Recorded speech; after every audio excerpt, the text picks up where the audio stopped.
कीजिए दास की प्रार्थना, स्वीकार कीजिए दास की प्रार्थना।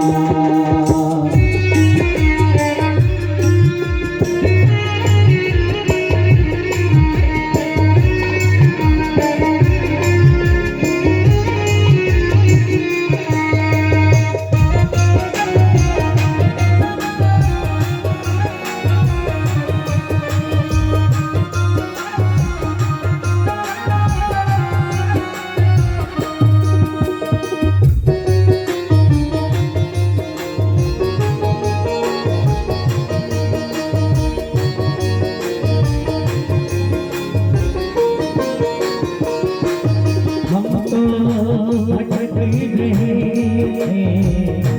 अंधकार में, हम तो भटक रहे अंधकार में। हाँ कोई मंजिल नहीं संसार में, हाँ कोई मंजिल नहीं संसार में। प्रेम का दीपक जला दिया, हमें धर्म का मार्ग बता दिया। स्वीकार कीजिए दास की प्रार्थना, स्वीकार कीजिए दास की प्रार्थना। चरणों में डूबे वंदन करता हूँ, चरणों में डूबे वंदन करता हूँ। स्वीकार कीजिए दास की प्रार्थना, स्वीकार कीजिए दास की प्रार्थना, स्वीकार कीजिए दास की प्रार्थना, स्वीकार कीजिए दास की प्रार्थना। बोलते गुरुदेव महाराज की जय।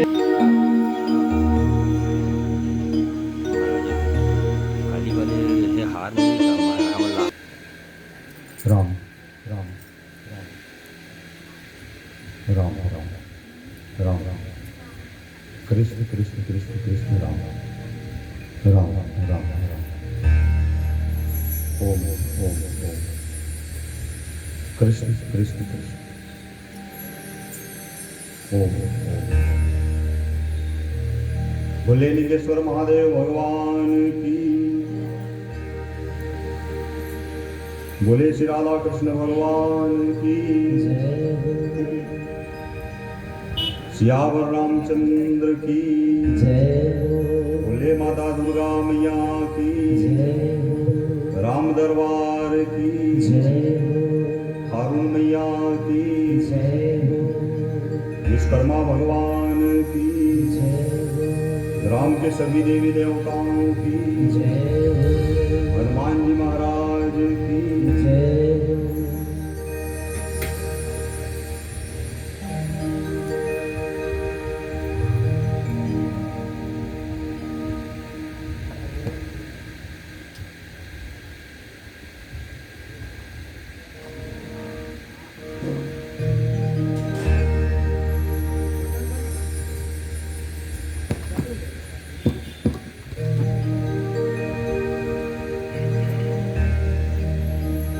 जय जय जय हनुमान की,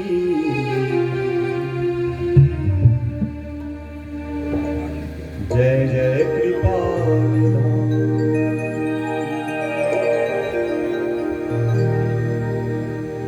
जय जय जय हनुमान की, जय जय कृपा निधान, जय जय हनुमान की, जय जय कृपा निधान की, जय जय हनुमान की, जय जय हनुमान की, जय जय कृपा निधान की।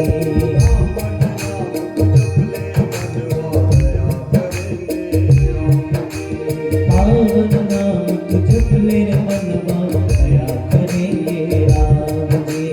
जीवन तेरा बन जाएगा लिंग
यत्कृपातमहं वन्दे परमानन्दमाधवम्।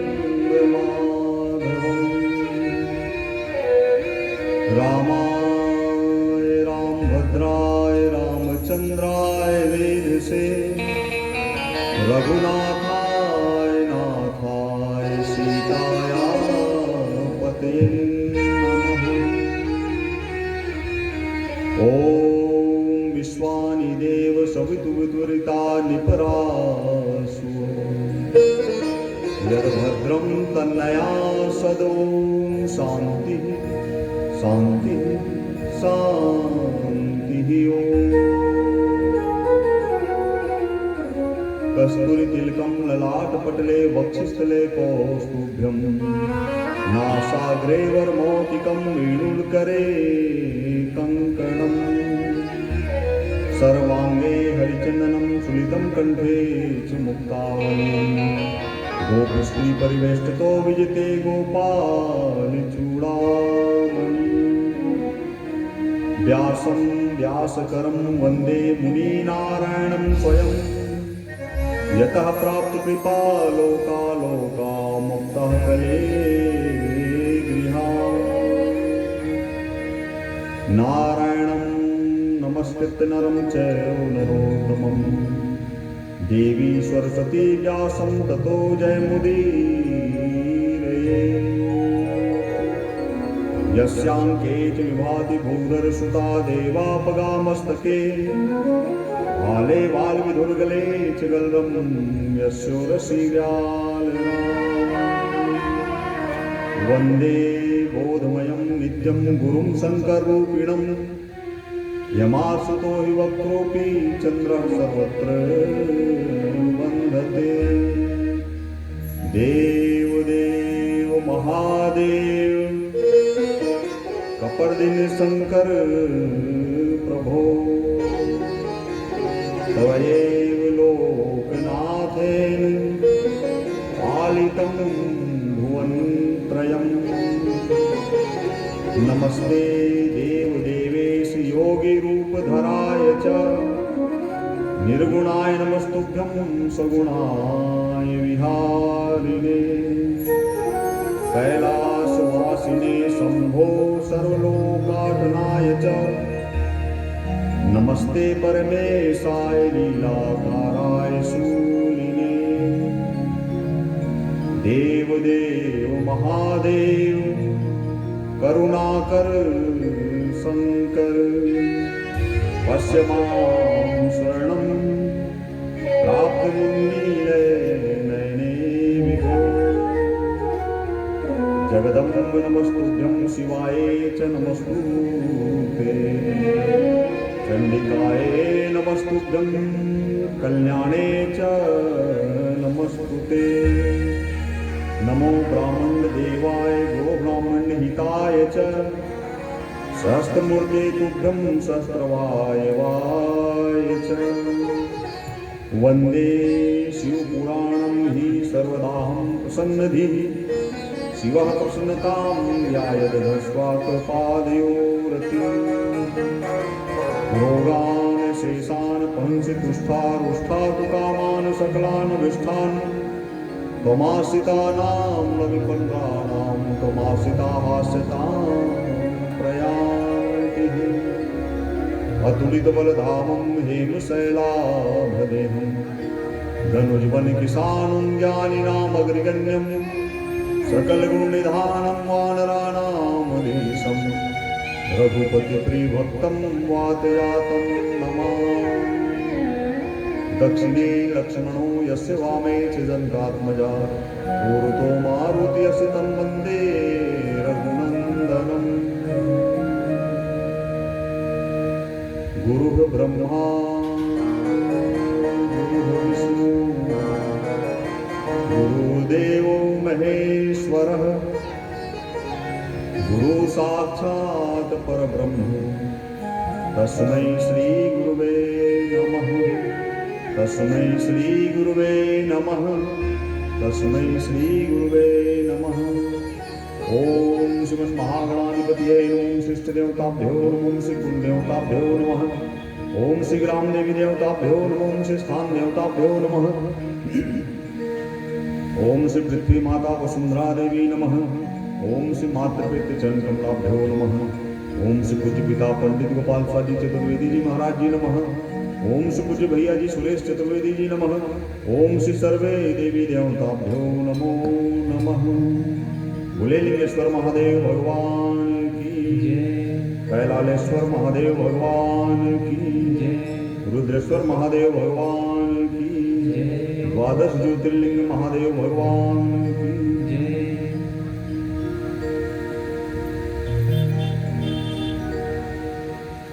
प्रभु की कृपा से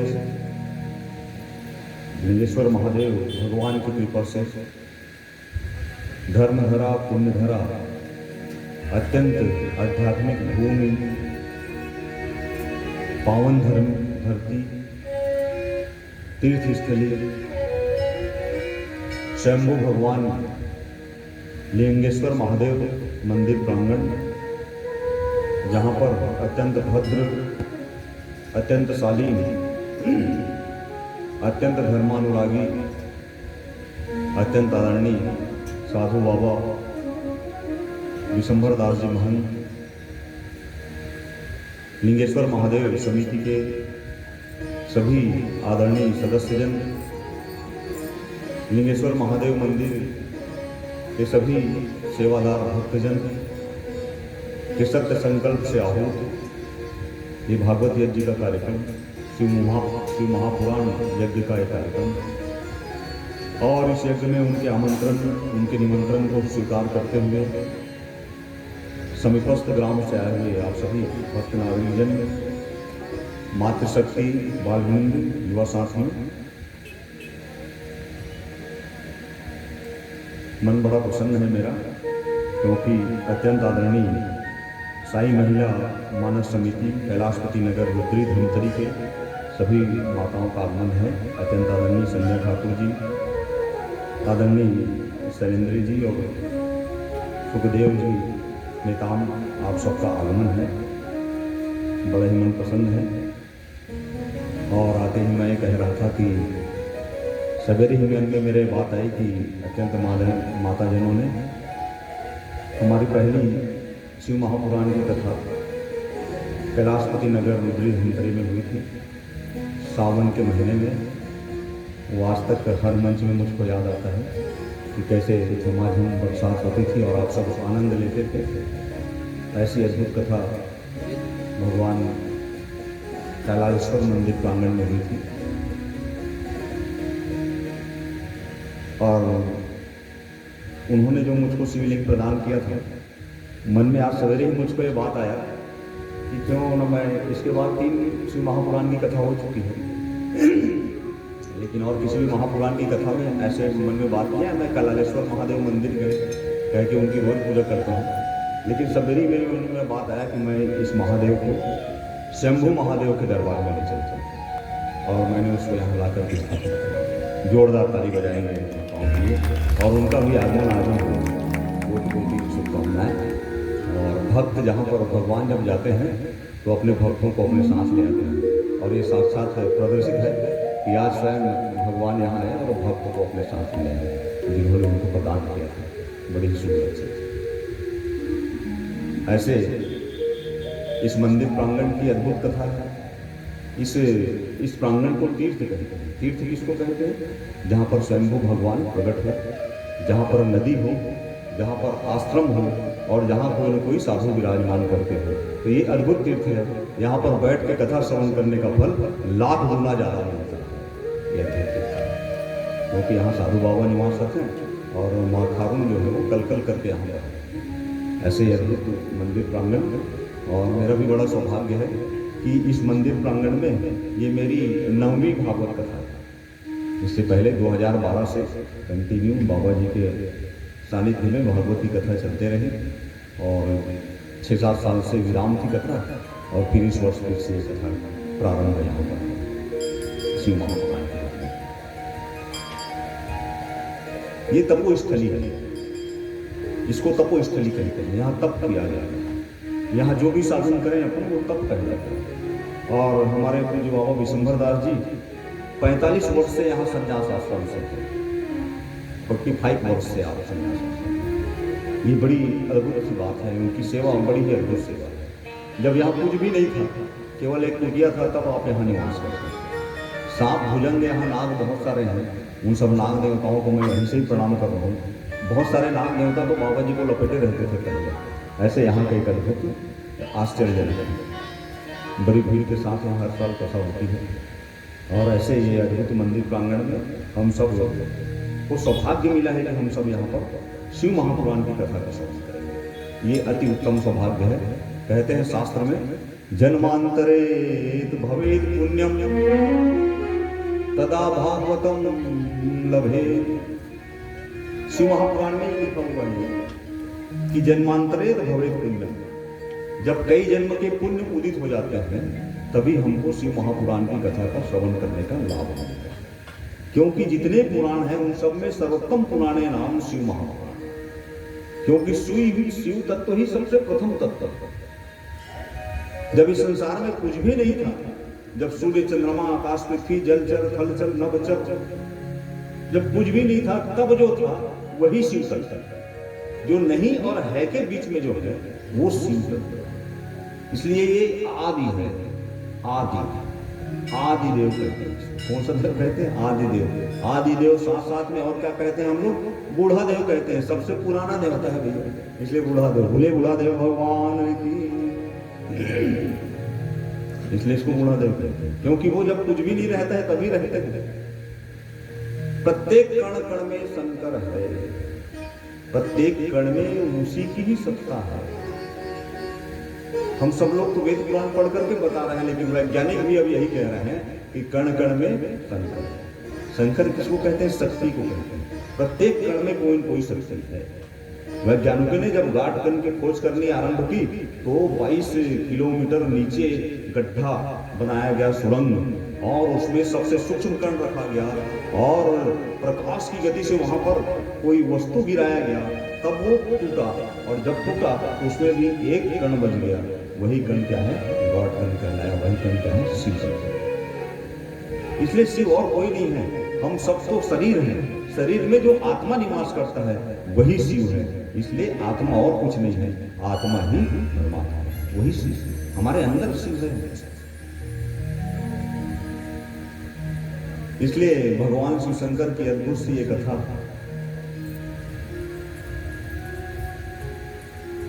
अपार कथाओं का भंडार है। ये जो शिव महापुराण है वो भगवान शिव शंकर का वांगमय विग्रह है, शब्द का है।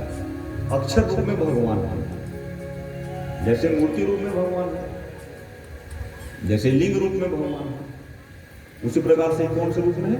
शब्द रूप में भगवान है। ये शब्द रूपी भगवान शिव शंकर की काया शिव महापुराण। इस शिव महापुराण में 24,000 श्लोक, 24,000 श्लोक में लपटी हुई ये शिव की कथा। 7 संहिताएं हैं इसमें, 24,000। श्रीमद् भागवत पुराण की कथा होती है तो श्रीमद् भागवत पुराण में कितने श्लोक हैं? 18,000 श्लोक हैं। देवी भागवत की कथा होती है तो देवी भागवत में भी 18,000 श्लोक हैं। अंत में ये पंच देवता जो है वो सब एक ही हैं, उनमें कोई भेद नहीं। पंचदेव है हमारे कौन कौन से? सूर्य, गणपति, सबसे पहले गणपति, फिर सूर्य, फिर विष्णु, फिर शंकर और गुरु। ये 5 देवताओं में कोई भेद नहीं। जैसे कहीं आपने किसी कुम्हार के घर में गए और कुम्हार को बोले कि हमको सुराही लेना है, और कुम्हार जो है सुराही ला करके आपको दिखाया, तो बाजू में और कुछ रखा था, उसको आपने पूछा कि ये क्या है? तो कुम्हार ने बताया कि ये खपरा है, जिसको खपरा छाते हैं लोग, घर में छाते हैं। फिर कुछ और अलग चीज रखा हुआ था, उसको जाकर के कुम्हार से आपने पूछा कि ये क्या है? तो कुम्हार ने बता दिया कि ये तो दिया है, इसमें दीपक जलता है। और कुछ चीज रखा हुआ था तो जाकर के थोड़ा बड़ा सा दिख रहा था, कुम्हार से पूछे कि ये क्या है? तो कुम्हार ने बताया ये घड़ा है।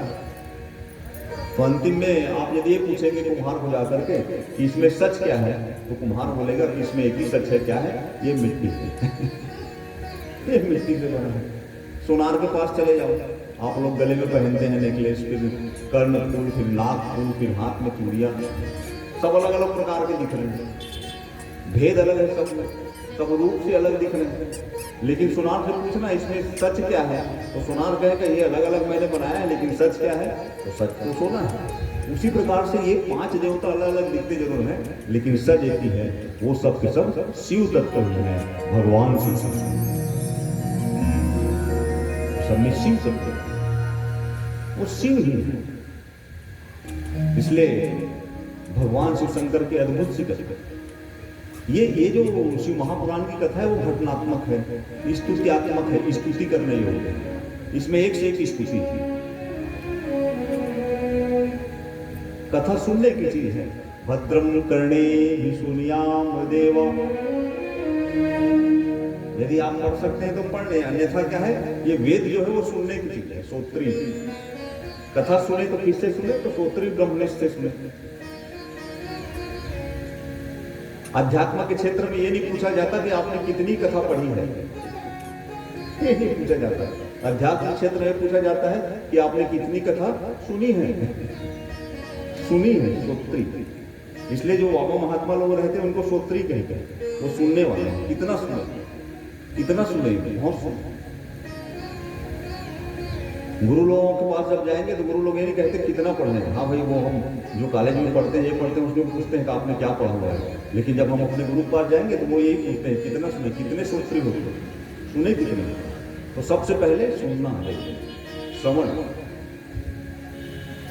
और हमारे बीच में मेरे अत्यंत आदरणीय बड़े भैया पंडित व्यास नारायण चतुर्वेदी जी का आगमन है। राजीव से आप आए हैं, कोटि कोटि प्रणाम करते हैं। आप प्रिंसिपल थे, रिटायर्ड होकर के अभी निवास करते हैं राजीव। श्रोत्री कहते हैं, कितना सुने हैं।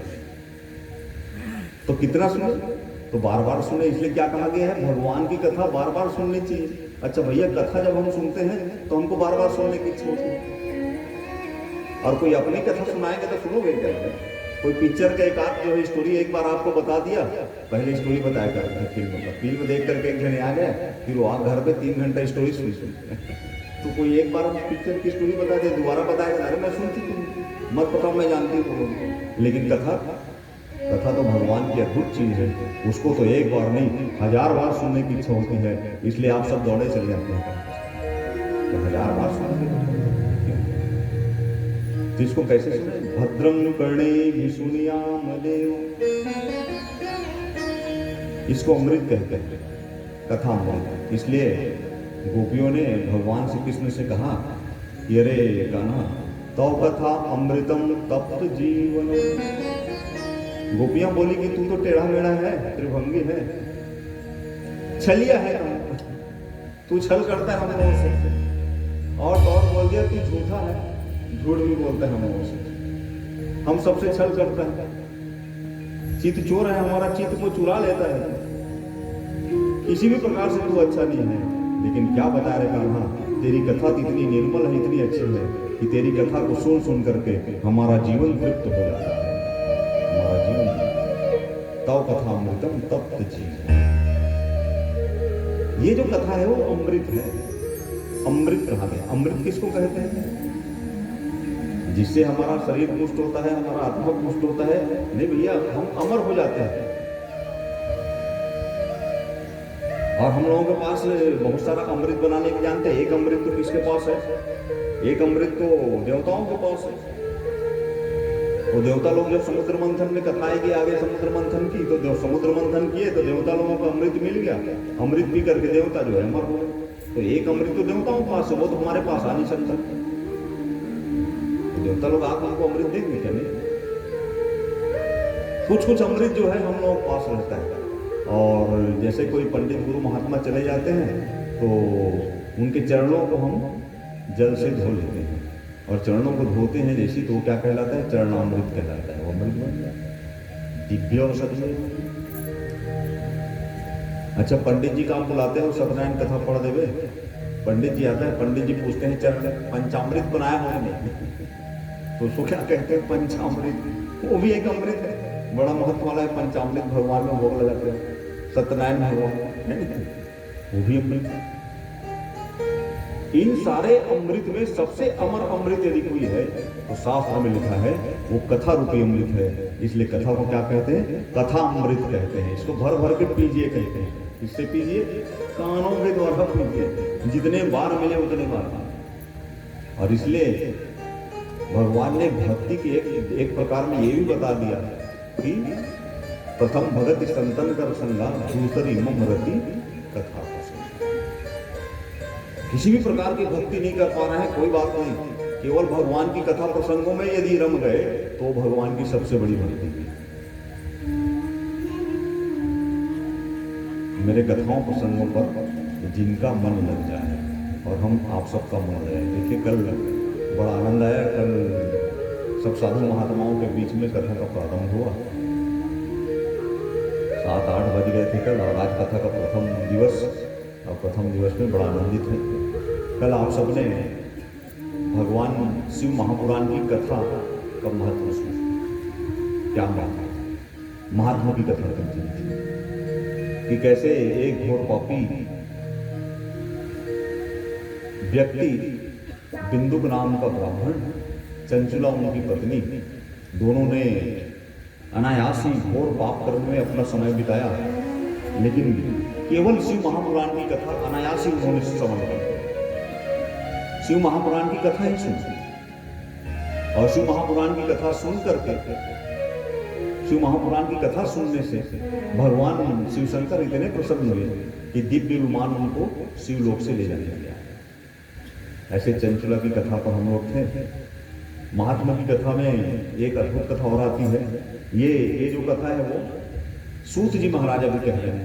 हालांकि शिव महापुराण की कथा जो है वो स्वयं शंकर जी ने अपनी ही अर्धांगिनी पार्वती जी को सुनाई। ये जितनी कथा है ना वो सब भगवान शिव शंकर ने ही पार्वती जी को बताया। पाई सुसमय शिवासन महासन, पाई सुसमय देखो, जब सही समय आता है तो एकाएक वो तत्व प्रकट हो जाता है। इसलिए सुसमय पर भगवान की कथा का प्रादुर्भाव, पाई सुसमय शिवासन सबसे पहले। और उस कथा को फिर सनातन सनत कुमार ने के प्रेरणा से वेदव्यास जी ने लिपिबद्ध किया। जो ये 24,000 पुराणों में आपने कथा जो लिखी वो वेदव्यास जी ने 18 पुराण लिखे उन्होंने। और इस कथा को फिर वेदव्यास जी ने नारद जी को सुनाया और ऐसे 7-8 घाटों पर ये कथा चली। और उसी पर एक अद्भुत सा आख्यान आता है। सूत जी को उनके शौनक आदि ऋषियों ने पूछा था, हे सूत महाप्राज्य सर्व सिद्धांतविद प्रभो, आख्याहि में कथा सारम पुराणानाम विशेषतया।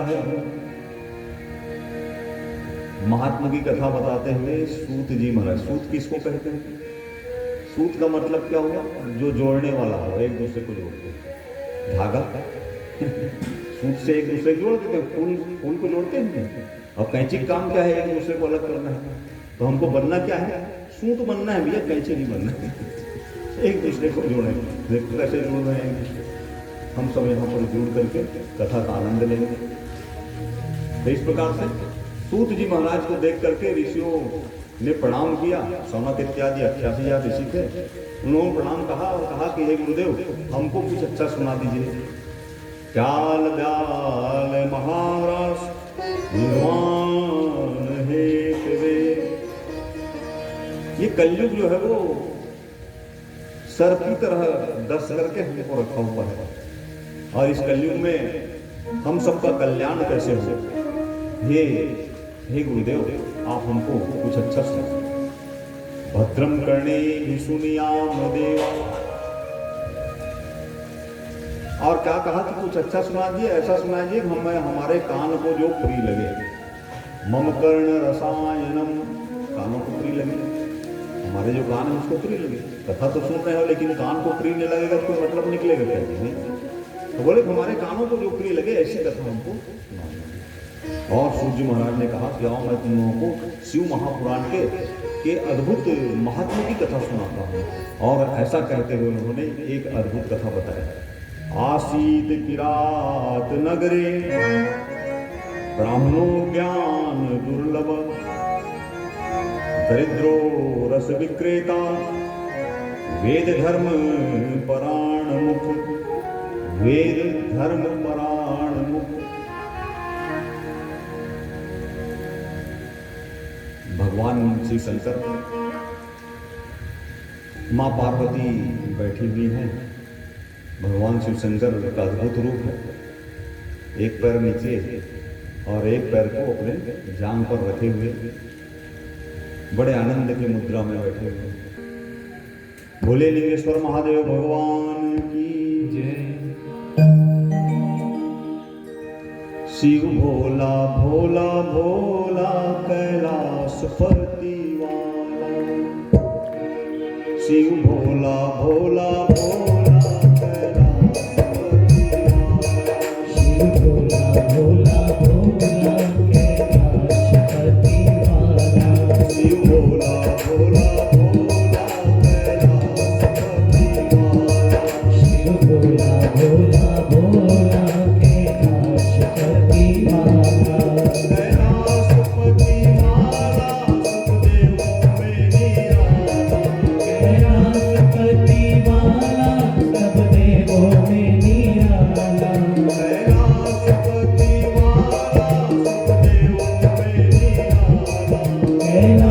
कैलाशपति वाला सब देवों में निराला भोला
भोला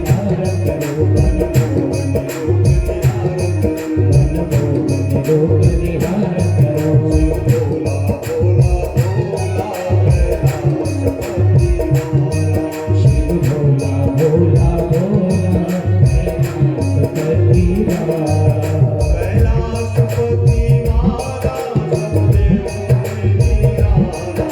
कैलाशपति वाला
एक बार और बजाइए।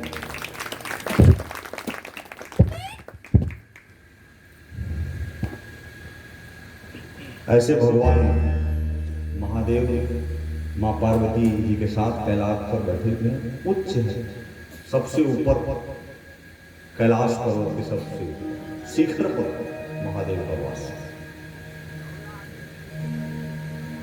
अद्भुत सी कथा है ये। एकाएक भगवान शिव शंकर पृथ्वी की ओर ऐसे देखे नीचे, और नीचे देख करके मुस्कुरा। भगवान के मुख पर मंद मुस्कुराहट। भगवान शिव शंकर को मुस्कुराते देख करके पार्वती जी ने कहा कि हे प्रभु, आप मंद मंद मुस्कुरा तो रहे हैं, लेकिन मैं जानती हूं आप प्रसन्न होकर के नहीं मुस्कुरा रहे। मैं जानती हूं कि जब नारद जी बीना बजा करके आपका यशगान करते हैं तो आप अलग प्रसन्न होते हैं। जब भगवान विष्णु आपकी षोडशों प्रचार से रुद्राभिषेक करते हैं तो आप में एक अलग प्रकार की प्रसन्नता दिखती है। इंद्र इत्यादि देवता जब आपकी पूजा करते हैं तो आप अलग प्रसन्न दिखते हैं। लेकिन आप आज जो मुस्कुरा रहे हैं और इसमें कुछ तलखी है, कुछ व्यंग है।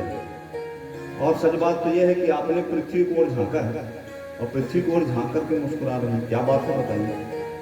तो भगवान शंकर ने कहा कि हाँ हाँ देवी, ऐसे ही कुछ है।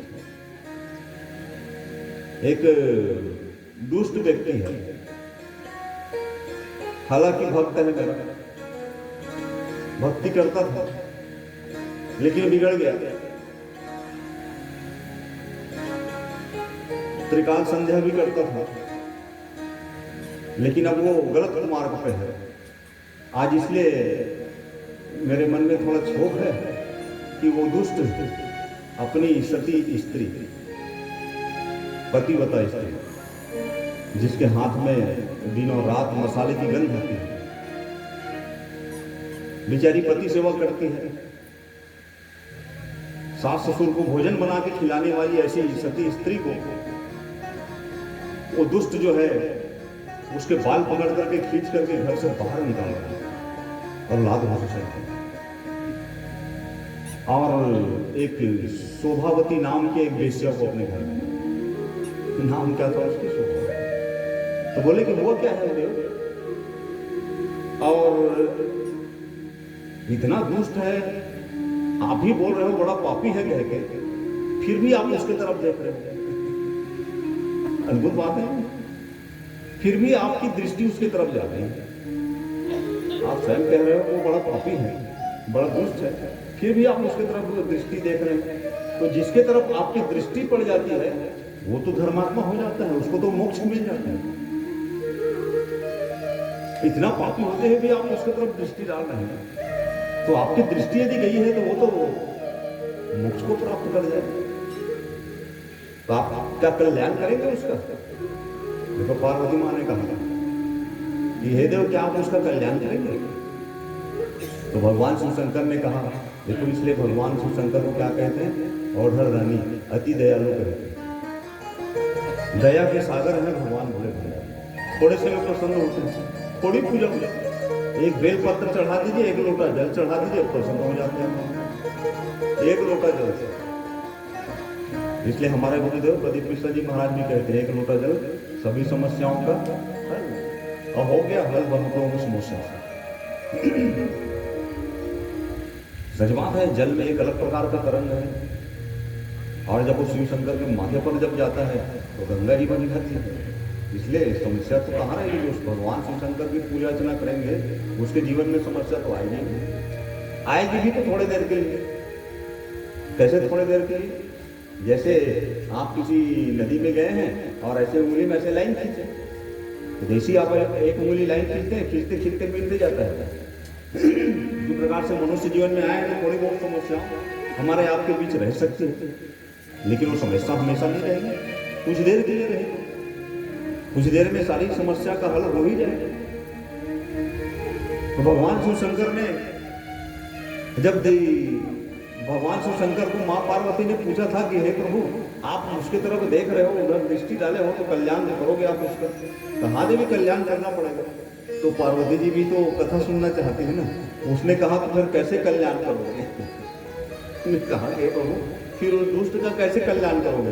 तब वो भगवान श्री शंकर ने कहा था कि हे देवी, बड़ी अद्भुत बात है, ध्यान से सुनो।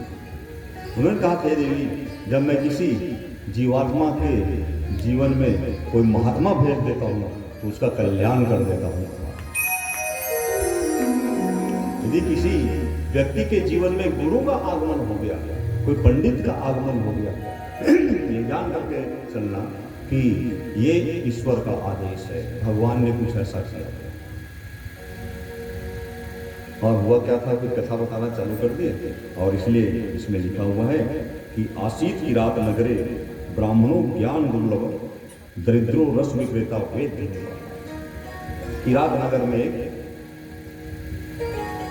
विप्र रहता था, युवक था, बेचारा युवक था। पिताजी ने एक दिन कहा कि जाओ संविधा लेकर के आना। गांव में रहते थे, संविधा लेने के लिए शहर की ओर भेजे उनको। शहर में जब गया तो शहर में क्या होता है, एक ऐसी तालाब में वो नदी में स्नान करने के लिए रुक गया। सुबह का समय हो गया तो नदी में जैसे स्नान किया तो वहां शोभावती नाम की एक रूप बेचने वाली जो है स्नान कर, जो अपना रूप बेचती, उनका तो वो काम ही है। और चूंकि बड़ी सुंदर थी इसलिए स्नान करते हुए देख करके उसका मन उसमें, देखो मन एक अद्भुत चीज है। मन ही मनुष्य नाम कारण बंधन मोक्ष।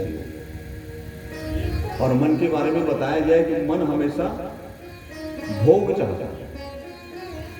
हम आप सबका मन हमेशा भोग, अच्छा खा लेने, अच्छा पी लेने, अच्छा सूंघ लेने में चाहता है। रूप, रस, स्पर्श, गंध, 5 प्रकार की चीजों के ऊपर मन जो है आश्रित है। मन हमेशा वहीं जाता है। सबसे पहले सब, फिर रूप, स्पर्श, गंध और रस, ये इन चीजों पर लटका हुआ मन है। अच्छा मन कहाँ है? किसी को पूछोगे डॉक्टर के पास चले जाओ, डॉक्टर को कहना कि भाई डॉक्टर साहब मेरा मन ठीक नहीं लग रहा है, मेरा मन ठीक करो। डॉक्टर बोलेगा मन नाम की चीज तो मैं जानते नहीं। डॉक्टर बता सकता है हार्ट में गड़बड़ी है तो हार्ट बता सकता है, आपका लंग्स बता सकता है, अतरी बता सकता है। डॉक्टर मन बता सकता है, तो मन ठीक कर सकता है डॉक्टर नहीं। और मन किसी का खराब है तो मन कहाँ ठीक होता है? मन केवल भगवान की कथाओं में ठीक होता है। मन यदि कुछ गड़बड़ हो तो भगवान की कथाओं में। मन ठीक करना है तो कथा सुनना है। इसलिए मन को जो औषधि चाहिए वो कथा रूपी औषधि है। इसलिए मन यदि व्यथित है, दुखित है तो कथा सुनना एक ही उपाय है। इसलिए मन यदि भोग में लगा हुआ है तो वो बंधन का कारण है।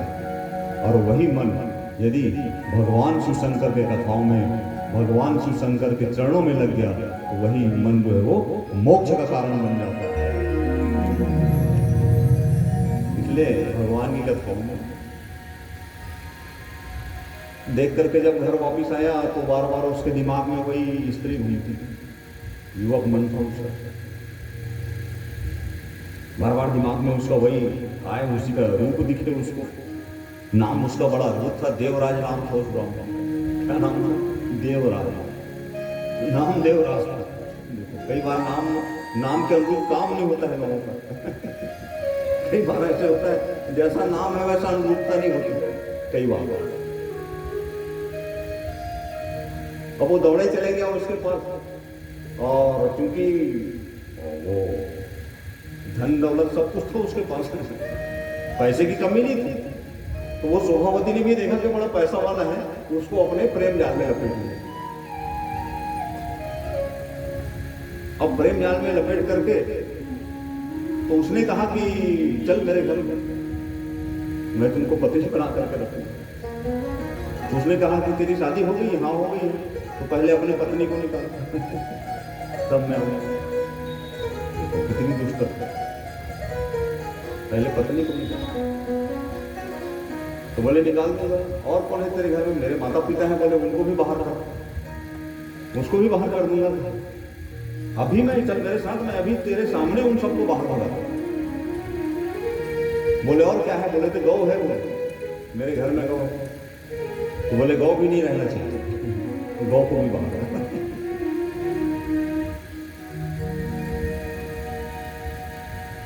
उसको ले आया अपने घर में दुष्ट ने, और ला करके माता पिता को डंडे से मार करके बाहर कर, और पत्नी को भी घर से बाहर निकाल दिया, और दोनों रहना चालू कर दिए। सारा जितना पूजा पाठ पहले करता था, धर्म परायण था कहते हैं, रोज भगवान श्री शंकर का पूजा करता था, यज्ञ हवन करता था, सब छूट गया, सब गया। माता पिता लोग जंगल की ओर चले गए। यहाँ तक लिखा है श्री महापुराण में कि अपने माता पिता का हत्या कर दिया उसने, माता पिता का हत्या हो गया उस शोभावती के रूप के आशा था।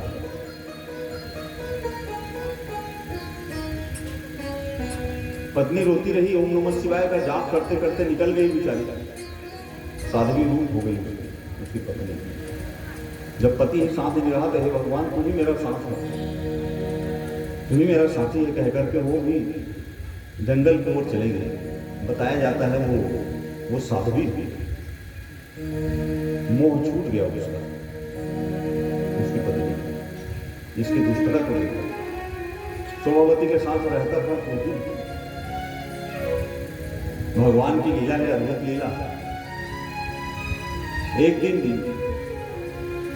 3 साधु लोग उस गांव में किरात नगर में भिक्षा लेने के लिए आए। दिगंबर साधु 3 महात्मा थे। एक महात्मा थोड़ा ज्यादा उम्र का था, बूढ़ा था, 90 साल के आसपास का। एक महात्मा जो था वो अधेड़ उम्र का था, और एक महात्मा अभी अभी संन्यास आश्रम लिया, युवक था, 25 साल। 3 महात्मा लोग थे। तीनों महात्मा लोगों ने, देखो जब साधु महात्मा लोग किसी के गांव में जब जाते हैं, ऐसे महात्मा लोग तो प्रण लेकर के जाते हैं।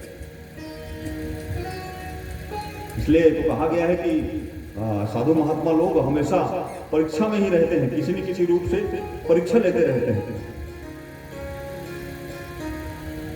महात्मा लोगों ने उस गांव में प्रवेश करने के पहले एक नियम ले लिया, बता अलग अलग नियम लेते हैं महात्मा लोग। देखो कोई दिगंबर महात्मा यदि कहीं आ जाए ना आपके घर में, तो उनको रीते हाथ मत दो। कोई भी भिक्षुक यदि घर आ गया तो खाली हाथ नहीं जाना चाहिए, क्योंकि वो खाली हाथ जाएगा तो आपके फिर आपके भाग्य पुण्य ले जाएगा। इसलिए उनको कुछ नहीं दे पाओगे तो एक गिलास जल जरूर पीना। कुछ मंग ना पाए पहले से ही दे दीजिए, और उसके बाद कुछ मांगते हैं तो हाथ जोड़ लीजिए, लेकिन रीते हाथ नहीं जाना चाहिए। अब ये 3 महात्मा थे, इन्होंने प्रण लिया। देखो जब भी वो लोग किसी गांव मांगने के लिए आते हैं, ऐसे महात्मा लोग तो प्रण लेते हैं कि इस गांव में यदि हमको जल भर करके गगड़े में कोई महिला दिखेगी तब हम भिक्षा लेंगे, या गौ जो है दूध पिलाते हुए दिखेगी तब भिक्षा लेंगे। ये तीनों महात्मा लोग कठोर व्रत लिए। ये तीनों महात्मा ने ये कहा कि चलो आज देखते हैं भगवान हमारे भाग्य में अन्न रखते हैं कि नहीं रखते। आज हमारे भाग्य में भगवान हमारे लिए भोजन रखने हैं कि नहीं रखे हैं, कुछ कठोर परीक्षा लेते हैं। और तीनों महात्मा ने ये प्रण लिया कि हम लोग उसी घर में भोजन प्रसादी करेंगे जिसके घर में रोज गौ ग्रास निकलता है। देखो क्या क्या गौ ग्रास, जिसके घर में रोज हवन होता हो, होम। पहले माता लोग अग्नि में डालते थे थोड़ा चावल है ना, वो किया जाता है। और त्रिकाल संध्या करते हैं, तीनों काल जिसके घर में पूजा होता हो, हवन होता हो, गौ ग्रास निकालते हैं। देखो एक बात बिल्कुल तय है कि आपके घर में जो कुछ भी बन रहा है उसको प्रसाद बनाना, भोजन को प्रसाद बनाना सीखें। भोजन प्रसाद बनना है। जैसी भोजन जो है वो उसमें विकृति हो सकती है, लेकिन वही भोजन थाल जब आपके घर में आपके भगवान के सामने जा करके पानी घुमा लीजिए, एक तो तुलसी पत्ता जैसी डालेंगे तो क्या बन जाता है, प्रसाद बन जाता है। और इसलिए प्रसाद के बारे में गीता में लिखा है प्रसादे सर्व दुखानां हानिरस्योपजायते। पुत्र लोग बात नहीं मान रहे हैं, पति जो है वो बात नहीं मानते हैं, कुछ इधर उधर करते हैं, तो धीरे धीरे उसको प्रसाद खिलाना चालू करते हैं। भगवान ने भोग लगा रोज खिलाओ, भोजन मत खिलाओ, क्या खिलाओ? प्रसाद खिलाओ, तो देखना कैसे बुद्धि बदल जाएगी। कुछ ही दिन में वो ठीक हो जाएगी, बदल जाएगी बुद्धि। अब प्रसाद लगाना चालू करो, कुछ नहीं तो दाल भात का प्रसाद लगाओ और घुमा करके उसी थाल को उसको खाने के लिए दो। देखना 1 महीने में ठीक हो जाएगा सब कुछ। इसलिए आपके घर में जो कुछ भी है उसमें केवल आपका ही हिस्सा नहीं है, उसमें बहुतों की हिस्सा है। इसलिए जो बूढ़ी माताएं हैं वो जानती हैं, आज भी हमारे छत्तीसगढ़ के माता लोग ये जानते हैं कि सबसे पहले अग्नि को समर्पित करना है। अग्नि नहीं है, अब गैस जो है तो क्या करें? गाय के लिए निकालिए गोग्रास, गोग्रास निकालने के बाद अतिथि के लिए होना चाहिए। फिर आपके घर में कोई भी आ रहा है उसके लिए थोड़ा बहुत भोजन बचा कर रखो, एकदम पूरा साफ कर दिए और उल्टा करके चलो हम लोग काले आ जाए, हम तो खा रहे हैं। ऐसा नहीं होता, उसमें बहुत के भाग हैं। आगंतुक अतिथि साधु महात्मा कभी आ गए तो क्या करवाओगे? कुछ न कुछ खिलाओगे। इसलिए हमारी माताएं सब जानती हैं, छत्तीसगढ़ की माताएं जानती हैं, कुछ न कुछ रखे रहती हैं। किसी घर में पहुंच गए कुछ नहीं तो ये महाराज जी थोड़ा लड्डू बनाए कि मैं खा लेता हूँ, तो लड्डू खिलाएंगे। और वही तो प्रेम, मातृत्व का भाव माताओं में होता है। और प्रेम जब होता है तो कुछ खिलाना चाहते हैं, क्योंकि वो बालक स्वरूप है। तो ये तीनों ऐसा प्रण लिए कठोर, और कठोर प्रण लेकर के उपरात नगर में घुस गए। अब तीनों पहले घर जो था उसमें गए, उसमें जाकर के नारायणो हरि पुकार, नारायणो हरि कहते 3 महात्मा थे, एक अद्भुत महात्मा जटाधारी। नारायणो हरि कह हुआ है तो महिला निकली बाहर, और निकलने के बाद एक महात्मा ने पूछा, हे देवी आप गोग्रास निकालते हैं? उसने कहा हाँ महात्मा गोग्रास निकालते हैं,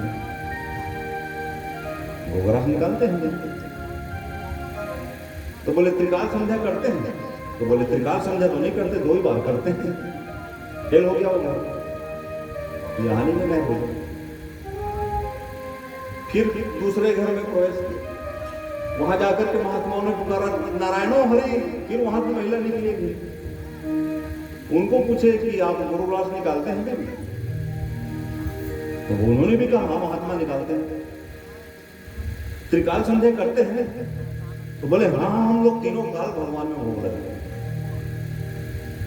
और होम करते हैं? तो होम तो नहीं करते हैं, यहां दूसरा नंबर फेल हो गया। अब ऐसी पूरा सवेरे से घूम रहे थे वो लोग, बेचारे लोग तीनों महात्मा। शाम के 4 बज गए, 6 बजे के बाद दिन घूमने के बाद महात्मा लोग भोजन नहीं करते, बैठे सब लोग। 4 बज गया, जो युवा साधु था उसका पेट एकदम खरबराया भूख के मारे।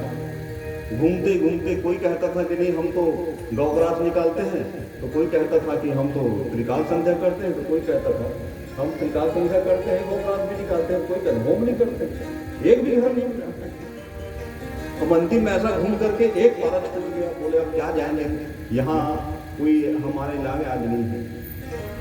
उन्होंने कहा, जो बूढ़ा महात्मा था उसने कहा कि अरे महात्माओं चलो, आज भगवान हमारे भाग्य में भोजन नहीं है, आज हमारे भाग्य में भोजन नहीं है, जल पी करके रह लेंगे, आज हम जलपान करके रहेंगे। प्रभु हमको व्रत रखने के लिए कह रहे हैं, आज का दिन हमारे लिए भोजन नहीं है, चलो यहां से चलते हैं गांव से। ऐसा कह करके गांव के बाहर निकले। और जैसे बाहर निकले तो किसी भी गांव में जब आप बाहर जाए निकलते हो तो भाटा रहता है, भाटा नहीं कहते, थोड़ा मैदान टाइप है। वो मैदान में 2, 4, 5 बच्चे लोग खेल रहे थे, 8, 10 बच्चे, छोटे छोटे बच्चे लोग। अब ये जो 25-26 साल का महात्मा था उसको भूख बड़ी जोर से लगी, पेट थर्राया बेचारा, युवा अवस्था में भूख लगती है कस करके। तो एकाएक बच्चों को देख करके वो जो युवा महात्मा था उसने कहा कि अरे बालकों इधर आओ। एक घने बालक दौड़ करके आए, अरे वो साधु लोग बुला रहे हैं। अब वो आया तो उसने पूछा कि क्या तुम्हारे गांव में कोई ऐसा घर है जिस घर में रोज त्रिकाल संध्या होता हो, रोज होम करते हो और रोज गौग्रास निकाला जाता हो। तो बालक थोड़ा छोटा था, उसने कहा हम नहीं जानते, ऐसा क्या, भाग गया। तो वहां पर एक कुछ 15 साल का बालक खेल रहा था, थोड़ा उड़न रहे थे कुछ बड़े बच्चे लोग। वो जाके पूछे क्या बोल रहे हैं हम लोग, साधु लोग बोले ऐसा ऐसा पूछ रहे हैं, तो चल चल कहते वो आ गया। वो दूसरा बालक आ गया और बोलते हैं, उसको भी पूछा हाँ क्या है महात्मा बताओ। उसने कहा कि तुम्हारे गांव में ऐसा कोई घर है क्या जिसमें रोज होम करते हो, रोज त्रिकाल संध्या होता हो, रोज गौ ग्रास निकालते हो, ऐसा कोई घर है? तो उद्दंड था बालक, उसने कहा हाँ हाँ है। तो महात्मा बड़ा खुश हो गया है, अरे कहाँ है? तो कना खुशी किए बच्चे लोग बोलते इसको उसी शोभावती के घर में ले जाओ। उसी घर में ले जाते हैं। देखो कई बार बच्चे लोग बड़ा उड़न होते हैं, बोले इसको और कहीं नहीं बेशक घर में ले जाते हैं। वो देवराज जो है ना, देवराज के घर में ले जाते हैं। हाँ हाँ महात्मा है, हम लोग जानते हैं। तो बोले अरे बच्चों हम लोग ले चलो।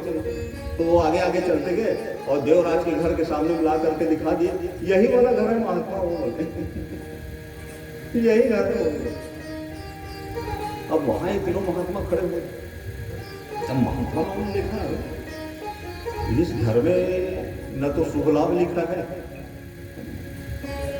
और न ही यहाँ पर कोई ध्वजा पताका ठहरने लगा। तुलसी का चावरा भी नहीं दिखता है। अब बालक लोग कहते हैं कि ये तो पूजा पाठ करने वाला घर, त्रिकाल संध्या और होम धूप सब देते हैं, लेकिन कोई दिखता नहीं है। ऐसा घर तो ऐसा नहीं दिखता जैसे। देखो अब उसका काम ही क्या था? वो देवराज जो था उसका काम एक ही हो गया था, वो रोज मदिरा पान करता था, चोरी करता था, चोरी का सामान लाता था, घर में गलत स्त्री को अपना पत्नी बना करके रखा हुआ है, वो भी देह व्यापार करते थे। अब घर में ऐसा कुछ भी नहीं है जिससे पता चले कि आप धार्मिक व्यक्ति। किसी घर में जाते ही समझ में आ जाता है कि घर कैसा है। इसलिए अपने घर को बड़े स्वच्छ रखिए, सामने झंडा टंगा हो, शुभ लाभ लिखा हो, आपके घर में जब कोई पहुंचे उसके पहले तुलसी का सुगंध उड़ता हो, ये घर कैसा है? ये महात्माओं का घर है, गृहस्थ का घर है। गृहस्थ बने तो कैसा गृहस्थ बने? सदगृहस्थ बने। सदगृहस्थ में सारी चीजें हैं। तुलसी का चौरा होता है, शुभ लाभ लिखा होता है, रोज पूजा पाठ होता है। त्रिकाल संध्या नहीं कर सकते तो सुबह शाम तो आप सभी मानता है रोज पूजा करते हैं। रोज कोई न कोई एक अवलंब रखिए, रोज कोई न कोई एक मंत्र आप जपिए। ये अच्छे घर का ये शुभ लक्षण है। ऐसे घर में ही भगवान आते हैं। रामायुध अंकित गृह शोभा पर न जाए, नौ तुलसी का वृंद अति देखी कपि हर्ष। हनुमान जी उड़ रहे थे लंकापुरी में, तो उतरे किसके घर में? विभीषण के घर में उतरे। क्या देख करके उतरे? रामायुध अंकित गृह, भगवान के आयुध उनके घर में अंकित, और कहीं नहीं। नौ तुलसी का वृंद अति, तुलसी का पेड़ लगा हुआ था इसमें।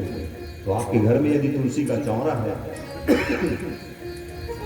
आपके घर के छत के ऊपर में यदि ध्वजा पताका लहरा रहा है, आपके घर में रोज यदि पूजा होता है, तो मान करके चलिए हनुमान जी महाराज स्वयं आपके घर में आकर करेंगे। वो आएंगे ही, किसी न किसी रूप में आएंगे। भगवान शिव शंकर, भगवान हनुमान जी ही अवतार। शंकर स्वयं केसरी नंदन, बड़ा अद्भुत बात है। और महात्मा लोगों ने कहा दिख तो नहीं रहा है, फिर भी चलो जाकर के देखते हैं, पुकारते हैं लोग, पुकारे उनको।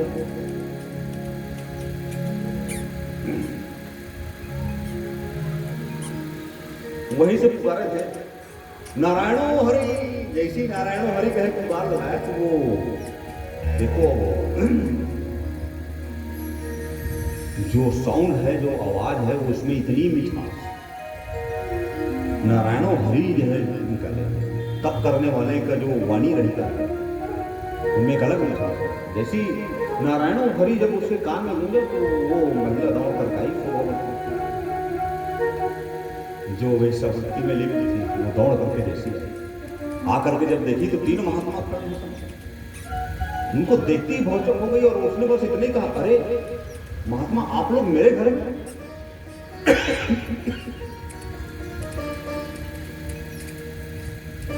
आप लोग यहाँ तो कुछ नहीं बोले महात्मा। हाँ देवी, हम लोग तुम्हारे घर में आए हैं और हमको भोजन करवाए। शिव महापुराण में लिखा है साधु नाम दर्शनम पुण्य, साधु नाम दर्शनम पुण्य। शिव महापुराण में लिखा है कि साधु महात्मा का दर्शन कर लेने से ही पुण्य लग जाए। दर्शन जैसी वो महात्माओं का दर्शन की तो उसी समय उसको पुण्य लग गया। और महात्मा का दर्शन की और बस ऐसे एक टक देखते रही और मन उसका उसी समय बदल गया। उसी समय वो पश्चाताप के अग्नि में घिर ली। उसने कहा कि मैं हमेशा जीवन भर अपना रूप बेचती रही और मेरे घर में महात्मा पर जो ईश्वर को दिव्य ललाट उनके गौर रोदन के महात्मा थे। युवा महात्मा तो ऐसा दिखता था जैसे साक्षात भगवान शिव शंकर कर्पूर गौरम कर्णावतारम रूप लेकर के प्रकट, जटा थे बड़ी बड़ी। वो युवा महात्मा था, 25 वर्ष का युवा महात्मा। उसको देखते ही उसका सारा मन बदल गया उस समय। एक कुछ नहीं बोल पाई थी। हाँ हाँ महात्मा आइए आइए आइए बोले। हे देवी हमको भोजन करवाओ। जैसे ही बोला तो उसने कहा कि हे महात्मा आओ आओ मेरे घर में, आइए आइए मैं पकवान बनाती हूँ। और तीनों महात्मा आसन लगा करके बैठ गए और वो पकवान बनाने के लिए अपने रसोई कक्ष में गई। धर धर धर धर आंख से आंसू निकल रहे थे, लगातार कंटिन्यू आंख से आंसू निकल रहा है। वो कहते देखो मेरे यहाँ महात्मा लोग आ गए। उस दिन उसी समय मन बदल गया उसका। उसने कहा कि मैंने जीवन भर पाप कर्म किए और मेरे घर में कोई साधु महात्मा। उसके घर में वो चोर लोग आते थे, अधम पुरुष लोग आते थे उसके घर में। आज एकाएक महात्मा मेरे घर पकवान बनाते रही, पश्चाताप की अग्नि में जलते रही और उसी समय उन्होंने पश्चाताप, देखो यदि कोई पाप कर्म हुआ है तो पश्चाताप होने से उसको पुण्य लग जाता है। 2-3 चीजें हैं प्रायश्चित। एक तो पश्चाताप, प्रायश्चित करिए। कोई कर्म हो गया प्रायश्चित करिए। और ये प्रायश्चित और होता है, भगवान बिल्कुल पाप नहीं लगता है। एक बार आपसे कोई गलती हो गई तो ये पश्चाताप करिए। पश्चाताप करते ये कहिए कि आज मेरे से गलती हो गई, इसके बाद जीवन में मैं कभी भी इस गलती को दोहराऊंगा नहीं या दोहराऊंगी नहीं, पुण्य लगता है। तो एक गलती होने के बाद उसके बाद नहीं होनी। अब यदि आप आज गलती किए फिर कह दिए कि भाई क्षमा करना प्रभु आज ये गलती हो गया, कल 2-4-10 दिन बाद फिर भी रिपीट हो गया, फिर क्षमा मांग रहे और गड़बड़ हो गया महाराज क्षमा, फिर वही होगा। ये नहीं, जैसी एक गलती हो गई और उसके बाद सीधा मन में ये बात यदि आप लाते हैं कि मुझसे ये वाली गलती हो गई और हे प्रभु आज के बाद मैं ये कर्म नहीं करूँगा, तो उसका कोई दोष नहीं है। और ये उसी समय मन में अपना ला दी इसने शुभवती नाम को वैश्य ने कि आज तक मेरे जीवन में जो कुछ हुआ है आज के बाद मैं उस कर्म में बिल्कुल नहीं।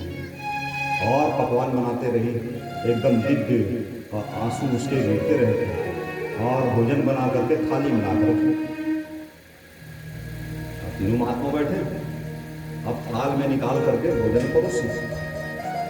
अब उस बेचारी को तो ये भी मालूम नहीं था कि जल किस तरफ रखा जाता है, जल दाएं रखें कि बाएं रखें, उसको ये भी पता नहीं। कभी वैसा तो जल पिलाई नहीं किसी, उल्टे दिशा में जल रखी हो। देसी जल रखी तो थोड़ा महात्मा लोग भौचक हुए, अरे इसके घर में ये तो दिव्य घर है बताते हैं, इसको जल किधर। और उसके बाद जब पूरा थाल लग गया तीनों का तो वो तो भूख में एकदम था। और जैसे ही महात्मा, बुजुर्ग महात्मा ने ऐसा देखा, 90 साल का महात्मा था, जटा वाला महात्मा, और देख करके जैसी जान गया कि नहीं ये अन्न सही नहीं है, ये चोरी कर गया। जैसी नजर पड़ा तो उसने बाकी महात्माओं कहा कि अरे महात्माओं भोजन नहीं करना, ये अन्न ग्रहण नहीं करना, ये चौर कर्म का अन्न है, दोष लगेगा। बच्चों में तो भगवान बोलता है हमने बच्चों के बात को सच मान करके इसके घर में प्रवेश किया है और ये घर सही नहीं है, चलो उठो यहां से चलो। तो जैसी ऐसी एक महात्मा ने कहा देख करके कि चलो यहां से उठो, ये चोरी का अन्न है, चोर कर्म का अन्न है, दूषित अन्न है, इस अन्न को ग्रहण नहीं करते। देखो भाई एक बात तो तय है, अन्न बड़ा शुद्ध खाया, अन्नो वह शुद्धता के साथ भोजन करना। क्यों? क्योंकि जैसा हम भोजन ग्रहण करते हैं वही हम बनते हैं। जैसे हमारे द्वारा आहार लिया जाता है, आप एक चीज देखो, बुखार लगा हुआ है, छोटा सा पोषण गोली खाते हैं पैरासिटामॉल का, बुखार उतर जाता है। इतना सारा दाल भात खाओगे तो उसका भी तो असर रहेगा उसका असर तो रहेगा। वो भी क्या है, वो क्या है, वो औषधि है। भोजन औषधि है, भोजन को भोजन समझ के मत खाना, उसको औषधि समझ के खाइए, उस पर शुद्धता रखिए। अब जैसे ही कहा तो वो एक महात्मा थे, उसने कहा कि उसने सोचा महात्मा ने उठने ही वाले थे, तो वो महात्मा सोचते हैं यदि थाल परोसा गया है और इसको छोड़ करके उठते हैं तो एक चीज दौर हो जाएगा, क्या? अन्नो वह ब्रह्म, अन्न में ब्रह्म है, तो अन्न का अपमान हो जाएगा, हो जाएगा। तो आपको कोई भोजन दिया है, भोजन को एक छोड़ करके उठोगे तो भोजन का अपमान हो गया। अब क्या किया जाए, असमंजस में पड़ गए। तीनों महात्मा असमंजस में पड़ गए, अब करें क्या? इसको खा भी नहीं सकते और छोड़ करके उठते हैं तो अन्न में भगवान निवास करते हैं, अन्नो है ब्रह्म। यदि इसको अनादर करते हैं तो भी ब्रह्म नाराज होता है, लेते हैं तो धर्म भ्रष्ट होता है। दो चीज हो गया, ले रहे हैं तो धर्म भ्रष्ट हो रहा है, छोड़ते हैं तो अपमान हो रहा है। तो किया क्या जाए? तब जो बुजुर्ग महात्मा थे उसने कहा ये अन्न जिसका है उसी को समर्पित किया जाए। कहा अपने पोटली से तुलसी दल निकाला और तुलसी दल निकाल करके उस अन्न में डाला और हाथ में जल लेकर के ब्रह्मार्पणम हवि। उन्होंने कहा कि बनाने वाला भी तू है, शंकर को तो बनाने वाला भी तू है, जो अन्न बनाने वाला भी तू है, अन्न भी तू है और उसके बाद पचाने वाला रस भी तू है, तो तेरे को ही हम समर्पित करते हैं। आंख बंद करके जैसे ही ऐसे घुमाया तो भगवान श्री शंकर हृदय में प्रकट हो गए महात्मा के और कहा महात्मा को, हे महात्माओं, मैंने ही भेजा है तुम लोगों को, जाओ भर पेट भोजन करो। अरे मैंने ही भेजा है तुम, भर पेट भोजन करो, कल्याण करो उसका। इसलिए भगवान ने कहा था कि जब मैं किसी जीवात्मा के जीवन में महात्मा भेज देता हूँ तो उसका पुण्य कर देता हूँ, मोक्ष कर देता हूँ। और जैसी फिर दोनों ने उसका पति देवराज नहीं था, उसको कहीं बाहर गया हो, भर पेट खाए महात्मा लोग, पेट में जल लगाए और ऐसे आंख में जल लगाए, ओम कह के डकारे और खड़े हो जाने के लिए। उसी समय देवराज आया। देवराज जैसी आया।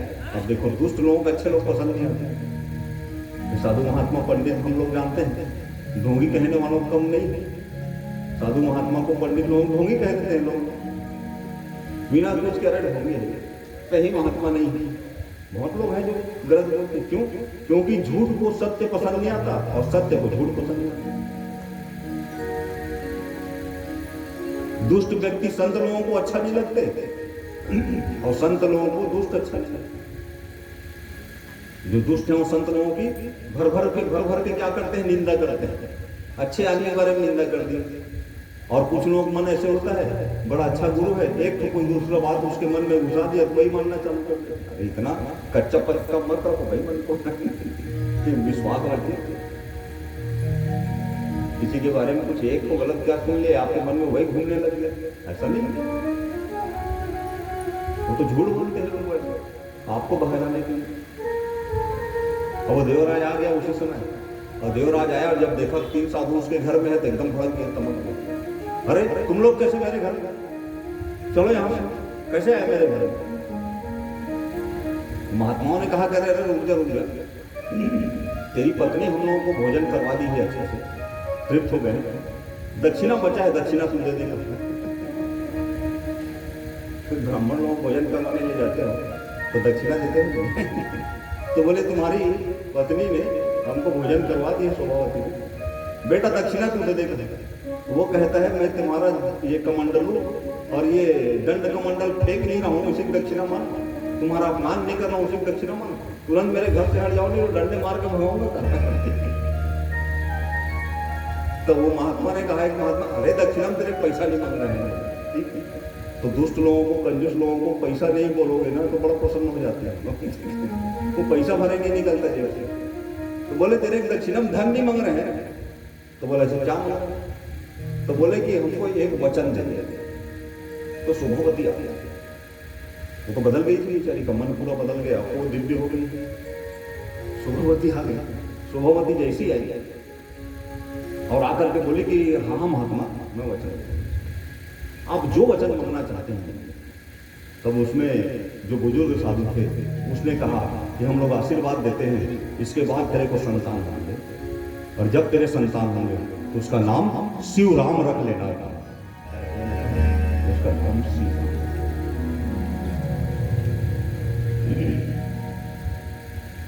वो मान गई बेचारी, बोली कि हाँ हाँ मैं उसका नाम से वचन देती हूँ। और ऐसा कह करके वो महात्मा लोग अंतर ध्यान हो गए चले गए। कुछ दिन बाद हुआ ये कि घर में संतान हो गया, 5 साल का बालक हो गया, नाम उसका शिव रखा हुआ।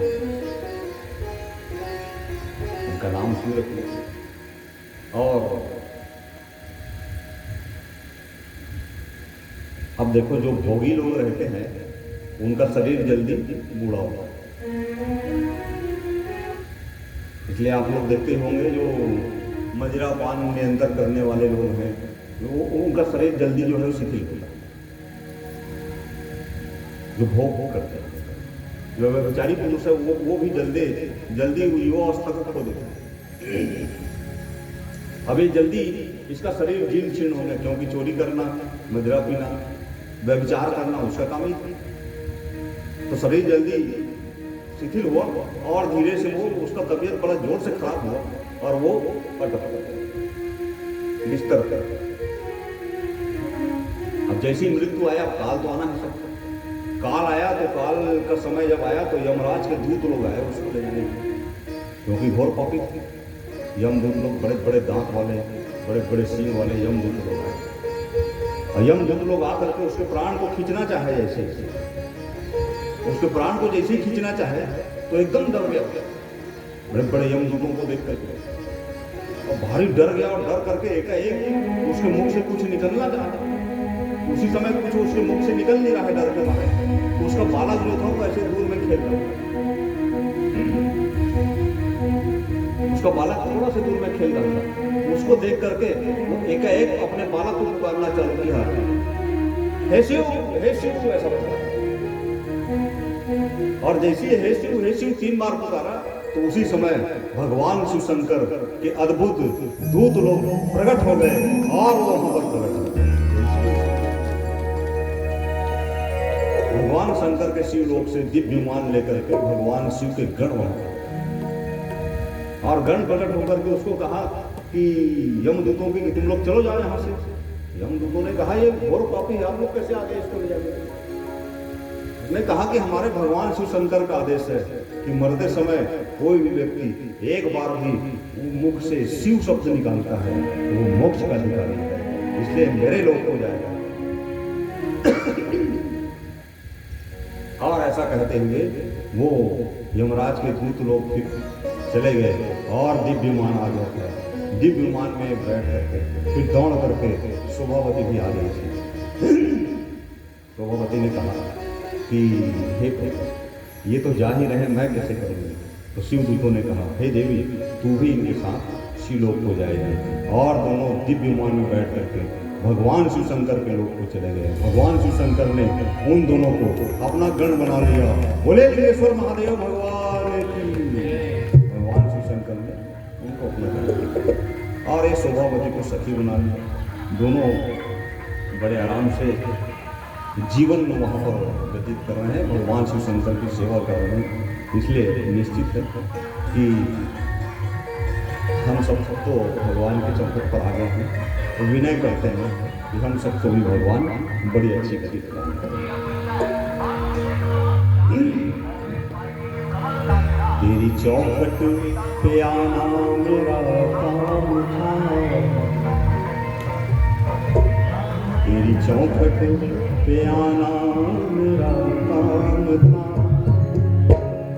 मेरी बिगड़ी बनाना तेरा काम है। सारे दर छोड़ कर तेरे दर आ गया, सारे दर छोड़ कर तेरे दर आ गया, अब गले से लगाना तेरा काम है। तेरी चौखट पे आना मेरा काम था, चौखट पे आना मेरा काम था, तेरी चौखट पे आना मेरा काम था, तेरी चौखट पे आना मेरा काम था, मेरी बिगड़ी बनाना तेरा काम है। मेरी बिगड़ी बनाना तेरा काम है। सारे दर छोड़ कर तेरे दर आ गया, सारे दर छोड़ कर तेरे दर आ गया, अब गले से लगाना तेरा काम है। अब गले से लगाना तेरा काम है। तेरी चौखट पे आना मेरा काम था, चौखट पे आना मेरा काम था, मेरी बिगड़ी बनाना तेरा काम है। मेरी बिगड़ी बनाना तेरा काम है। बोले लिंगेश्वर महादेव भगवान की।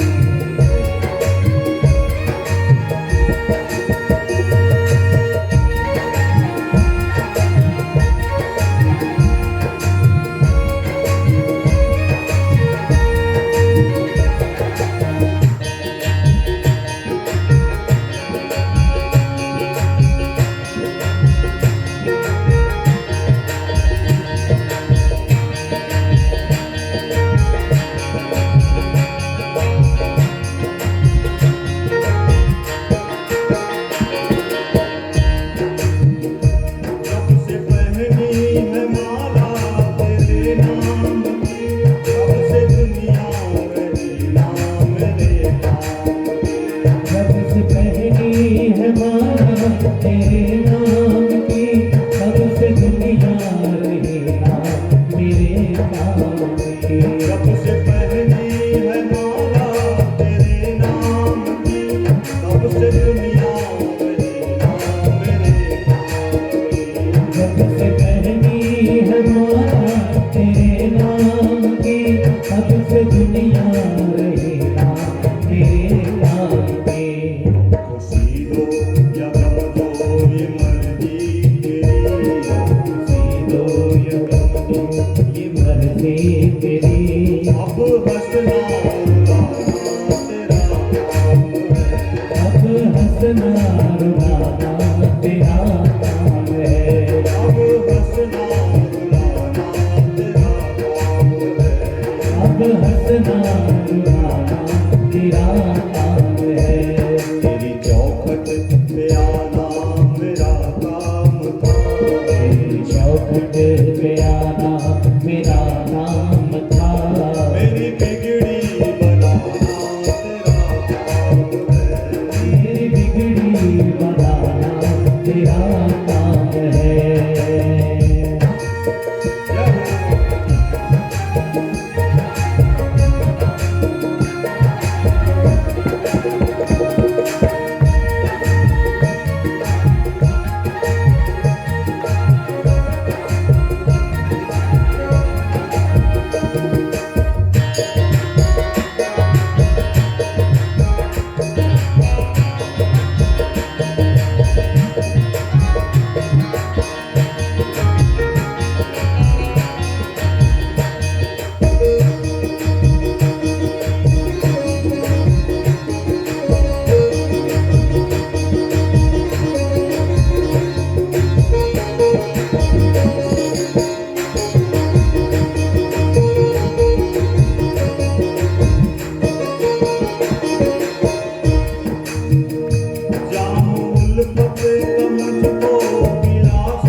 न मुझको मिला साथिया, तेरे बिन कोई सुनता न मेरी यहाँ, तेरे बिन कोई सुनता न मेरी यहाँ, तेरे बिन कोई सुनता न मेरी यहाँ, तेरे बिन कोई सुनता न मेरी यहाँ। छोड़ दी मैंने कस्ती तेरे नाम पर, मैंने कस्ती तेरे नाम पर, अब किनारे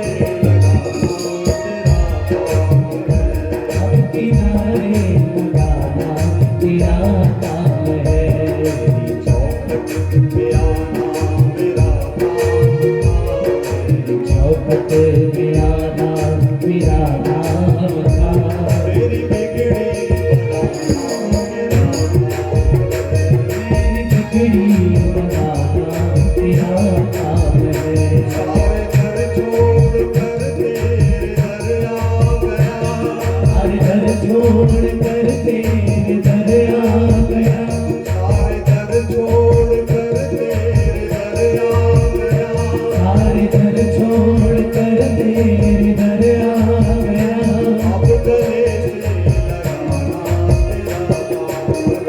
अब गले से लगाना तेरा काम है, अब गले से लगाना तेरा काम है। चौखट पे आना मेरा काम था, चौखट पे आना मेरा काम था, मेरी बिगड़ी बनाना तेरा काम है, मेरी बिगड़ी बनाना तेरा काम है, मेरी बिगड़ी मेरी बिगड़ी बनाना तेरा काम है, मेरी बिगड़ी बनाना तेरा काम है, मेरी बिगड़ी बनाना तेरा काम है। हर हर महादेव हर हर महादेव, तेरी चौखट पे आना मेरा काम था, मेरी बिगड़ी बनाना तेरा काम।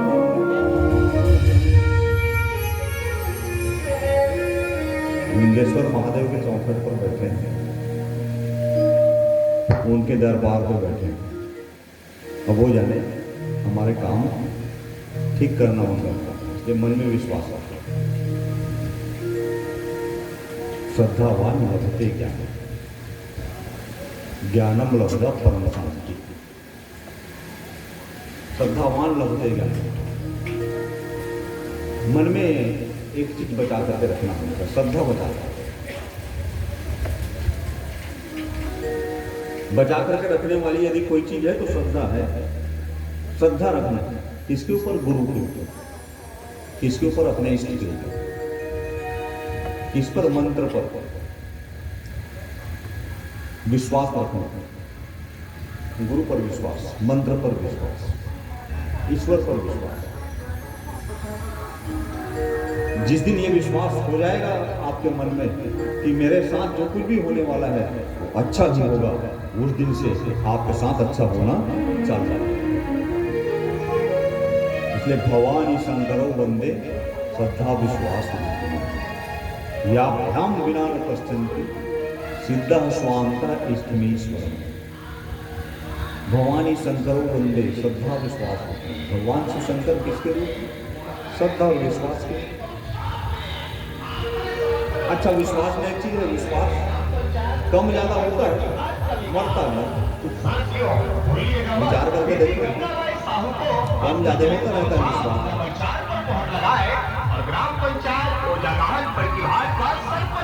विश्वास बीच बीच में कम ज्यादा होते रहता है। कैसे? अब प्रण लगे 16 सोमवार व्रत रखूंगी शंकर जी, मेरा ये वाला काम बना देना है। और 16 सोमवार व्रत रख लिए, अब काम नहीं बना था, कोई मतलब नहीं। पुलिस मंदिर जाके महाराज घेरी तो काम है, फिर कुछ भी मतलब विश्वास थोड़ा कम है। 1-8 महीना वैसे रहोगे, फिर उसके बाद ले ले मन तो माने कि मन में तो क्या है, पहले पूजा करने का आदत है तो फिर पूजा करो। कई बार कोई काम नहीं निकलता, मनोवांछित हम लोग किसके सहारे जीते हैं पूरा जीवन? मन के। इसलिए मनोकामना पूर्ण करो, है नहीं? वही ज्यादा भीड़ है जहां मनोकामना करने वाले बाबा लोग बैठे रहते हैं। इतना भीड़ देख के बड़ा तारीफ लगता है, क्या सबके सब दुखी? इतना दुखी लोग हैं जो भीड़ लगा बैठे, 10 लाख 15 लाख। ऐसा तो नहीं। सुख और दुख कहाँ गए? पता है? सुख दुख मन का है। सुख दुख जो है मन का है। मन में सोचने दुख तो दुख।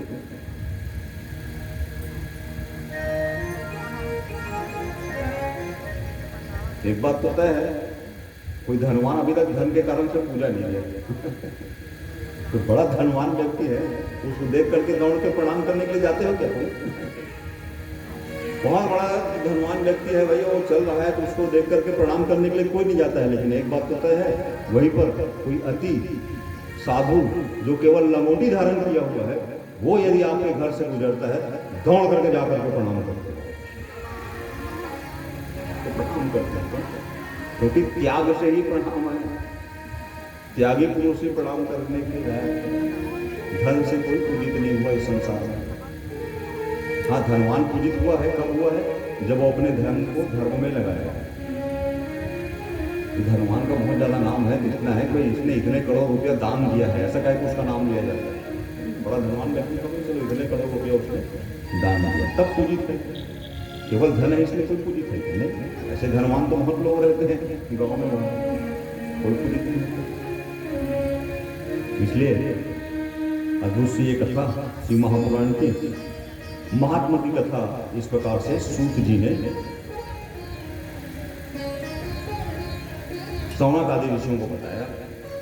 और सूत महाप्राज्ञ व्यास शिष्य नमस्तुते, धन्यस्तम सेव वर्षोषि वर्णनीय नरुद्गणः।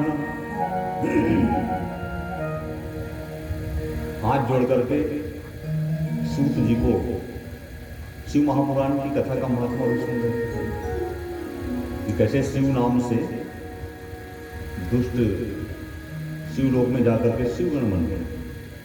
उसी प्रकार से कल चंचुला की कथा सुनी कि चंचुला ने कैसे शिव महापुराण की कथा सुनी, और शिव महापुराण की कथा सुनने के उपरांत वो सीधे कहाँ चले गए? शिवलोक चले गए मरने उपरांत। और माँ पार्वती ने मुझको अपना सखी बना दिया।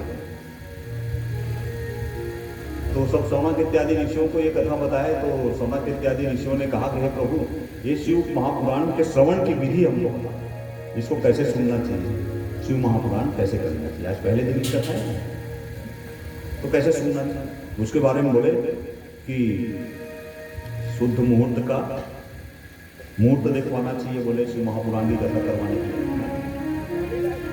और शुद्ध मुहूर्त फिर पत्रिका छपवा करके बंटवाना चाहिए। हमारे समिति के लोग सब बंटवाए हैं हमारी पत्रिका। दूर तक बंधु बांधवों को निमंत्रण देना चाहिए। कहा उत्तम स्थान का चयन करना चाहिए। कहा देखो उत्तम स्थान का चयन किए यहाँ पर है। फिर कथा स्थल को पवित्र करके सुंदर मंडप आसन इत्यादि लगाना चाहिए। बहुत बढ़िया मंडप आसन इत्यादि यहाँ पर लगाया गया है। देखो कथा में जैसे लिखा है शिव महापुराण में, वैसे ही छोटे लाल जी ने बढ़िया मंडप इत्यादि सजाया हुआ है यहाँ पर। और फिर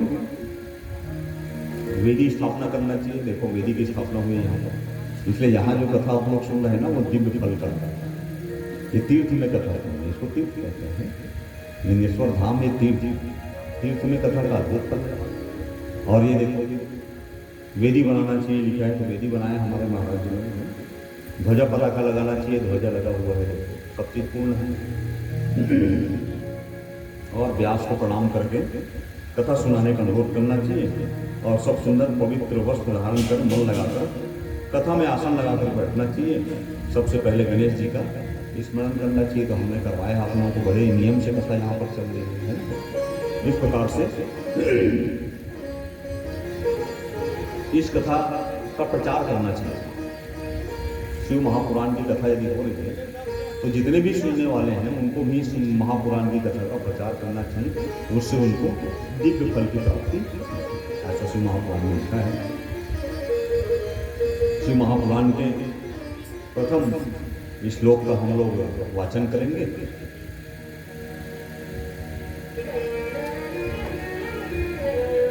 शिव महापुराण के महात्मा की कथा हम लोग सुन रहे थे अभी, और शिव पुराण के प्रथम श्लोक विश्वेश्वर संहिता, 7 संहिताएं हैं इसमें, तो विश्वेश्वर संहिता में प्रथम अध्याय है आधंत मंगलम जात समान भाव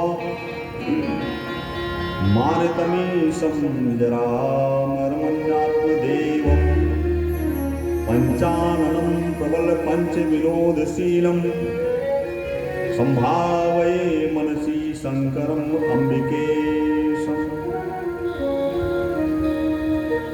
भगवान को प्रणाम करते हुए, उनको प्रणाम करते हुए सूत जी महाराज कहते हैं, जो आदि अंत और मध्य में भी हमेशा है,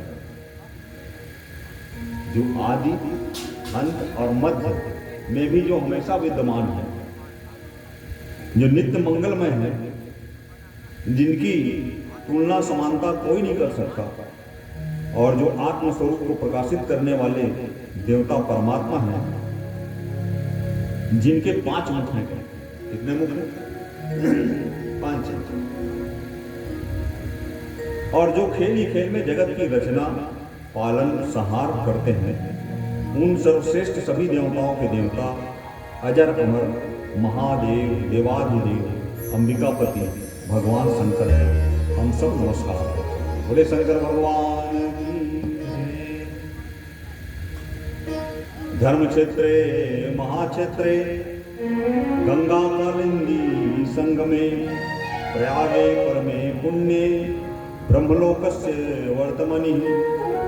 जो धर्म का महाक्षेत्र है प्रयागराज, जहाँ गंगा यमुना का संगम हुआ है, जो ब्रह्मलोक का मार्ग है, वहाँ उनके साधक मुनि लोग विशाल यज्ञ का आयोजन किए। ये शिव महापुराण की कथा जो पहली बार हुई ना, वो कहाँ हुई? प्रयाग में। अभी प्रयाग में क्या चल रहा है? कुंभ चल रहा है ना? कुंभ का अद्भुत महाकुंभ। जितने साधु महात्मा लोग हैं प्रयाग में निवासरत है कुंभ। और प्रयाग किसको कहते हैं? कुंभ कहाँ हो जाता है? तो जहाँ पर भगवान शिव शंकर की कथा होती है, वो स्वयं एक तीर्थ और एक कुंभ बन जाता है। इसलिए यदि वहाँ नहीं पहुँच पाया हो, यहाँ पहुँच गए हो तो भी आप लोग कहाँ हो? कुंभ में हो। यहाँ भी कुंभ का वही है। स्नान कर गंगा जी में स्नान नहीं करने जा सकते हैं, तो स्नान करते समय हाथ में जल लेकर के गंगा जी का स्मरण करके ऐसा छिड़क लेने से गंगा जी स्नान का फल मिल जाता है। तो यहाँ पर साक्षात नदी बन रही है, यहाँ डुबकी लगा करके गंगा जी में ध्यान करते हैं, स्नान का फल प्राप्त है। और जो जिनके पास जाने का समर्थ है वो जरूर जाए, और किसी कारणवश नहीं पहुँच पा रहे हैं तो मन में क्षोभ लाने की आवश्यकता नहीं है। ये महात्मा है, यहाँ भी महात्मा लोग हैं, साधु लोग हैं, ठीक है, ये भी तो इस प्रकार से प्रश्न किया था सौनक जी ने सूत जी से, प्राप्ते कलियुगे घोरे नरः पुण्य विवर्जितः दुराचारतः सर्व सत्यवार्ता परान्मुखः। कलियुग में जितने भी प्राणी हैं वो पाप कर्मों में लिप्त हैं। देखो कलयुग को पुण्य अच्छा नहीं लगता। ये जो युग में हम जिस युग में उसको क्या कहते हैं? कलयुग। कलयुग को पुण्य अच्छा नहीं लगता। जब जब आप पुण्य करना चाहते हैं ना, तो कलयुग रोकता है। जब जब आप पुण्य काम करना चाहेंगे तो कलयुग रोकता है। जैसे ही पाप कर्म करना चाहेंगे तुरंत हो जाता है। झूठ बोलने के लिए समय नहीं लगता, सत्य बोलने के लिए बड़ा समय लगता है। किसी सत्य बात को बताने के लिए बहुत समय लगेगा, बार बार सोचना पड़ेगा कि बताऊं नहीं बताऊं ये सत्य। लेकिन झूठ भी तुरंत हो जाता है। इसका कारण क्या है? कि कलयुग जो है स्वयं पाप युग है। इसलिए कलयुग को परीक्षित जी ने स्थान दिए थे 4। उन्हीं 4 स्थानों पर तो रहना। कौन कौन से? जुआ घर में रहना, वैश्यालय में रहना, हिंसा में रहना, व्यभिचार में रहना। अब कलयुग इन्हीं तीनों जगह पे रहता है, चारों जगह पे। यहाँ कलयुग है क्या? यहाँ कलयुग आ ही नहीं सकता। धर्म क्षेत्र में भगवान के ठौर में कलयुग आ ही नहीं सकता। और ऐसा जब कहा गया तो कलयुग ने ये कहा था परीक्षित से कि राजन, आप इतने बड़े राजा हो, धर्मात्मा राजा हो, आप मुझको जितना घृणित स्थान है वही दे रहे हो। मैं इतना घृणा करने के लायक भी तो नहीं, सारे घृणित स्थान आप मुझको दे रहे हैं। इसलिए निवेदन है, आप मुझको कोई और एक स्थान दीजिए। तो कलयुग अभी सब जगह दिखता है, उसका कारण क्या है? यही कारण है। फिर राजा परीक्षित ने दया करके ये कह दिया कि अरे कलयुग, तेरे के एक स्थान और देता हूं, तू गलत तरीके से कमाए हुए सोने पर, धन पर तेरा वास हो, सोना पर तेरा वास हो। जब आदमी के पास बहुत अधिक पैसा आ जाता है तो क्या लेता है? सोना ही तो लेते हैं। लेकिन राजा ने कहा था कि तू गलत तरीके से कमाए हुए धन पर वास हो, गलत तरीके से। तो राजा परीक्षित उस समय मुकुट पहना हुआ था, जंगल में गया तो शिकार करने के लिए मुकुट पहना था। मुकुट जो है वो जरासंध का मुकुट था, और वो मुकुट जो है भीम ने जरासंध को मार करके, जरासंध को हरा करके प्राप्त किया। इसलिए वो गलत तरीके से किसी की हत्या करके कोई चीज लोगे तो गलत तरीका होगा। इसलिए शुभ तरीके से, ईमानदारी से कमाए हुए धन पर कलयुग का वास नहीं है, वो तो बढ़ते ही जाता है। कलयुग किसी किसान के घर में नहीं है। कहाँ जाएगा? किसान तो अन्न उपजा करके उसको अन्न से अर्थभूत लगता है। अच्छा, गलत तरीके से कमाए हुए धन पर तेरा वास हो, ऐसा कहा तो कलयुग स्वयं उसके सोने पर जाकर के बैठ गया, क्योंकि गलत तरीके से कमाया हुआ सोना। ये कलयुग आज बहुत ज्यादा दिखता है। उसका कारण क्या है? कि कलयुग को बहुत ज्यादा कारण यही है कि हमको ये भी पता नहीं रहता है कई बार कि हम तो बस यही सोचते हैं कि हमारे पास धन आए, चाहे वो धन किसी भी मार्ग से। हम केवल धन आगमन देखते हैं कि हमारे पास धन का आगमन हो, धन के आगमन का तरीका के बारे में हम कहां सोचते हैं। तो इसलिए क्या है, बीच बीच में आइए और हमारे बीच अत्यंत आदरणीय बबीता चौधरी जी का, सौभाग्य का आगमन है। कोटि कोटि शुभकामनाएं प्रदान करते हैं। बोले शिव महापुराण की। और आप अभी जिला पंचायत में प्रत्याशी के रूप में आप खड़े हुए हैं। कोटि कोटि आशीर्वाद प्रदान करते हैं।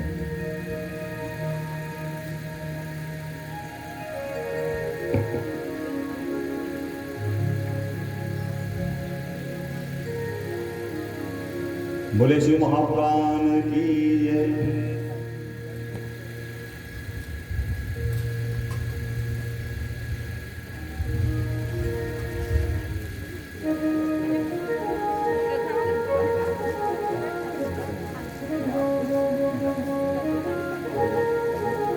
और समिति के द्वारा सम्मान किया जा रहा है अत्यंत आदरणीय बहादुर भैया जी को। और आसन कहाँ है? वो छोटे लाल जी आसन लगाइए, वो खींच लो ना उसको, एक गाड़ी पर खींच के दे दीजिए वहाँ पर।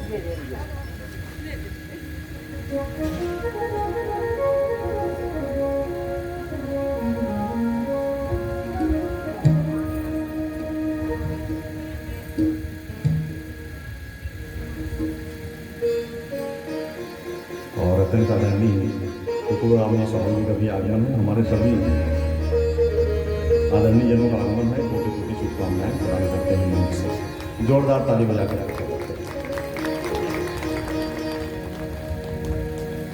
इसलिए जो कलयुग अभी बहुत अधिक उफान पे दिख रहा है, उसका कारण यही है कि हम सब ये समझ नहीं पाते हैं कि धन कौन से मार्ग से आता है।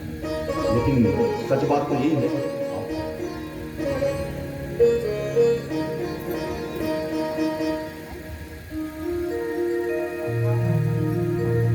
हमारे अर्थ का आगमन सही मार्ग से होगा। जब अर्थ का आगमन सही मार्ग से होगा तो उस अर्थ पे भी, धन पे भी धन देवी का वास है। और इसलिए कलयुग जो अभी छाया हुआ दिखता है उसका कारण भी है। हमारे बहुत सारे लोगों को पता नहीं है कि हम ये नहीं जान पाते हैं कि धन कैसे आए। किसी भी को बलात् यदि कोई अर्थ आपने ले लिया है, किसी को दुख पहुंचा करके,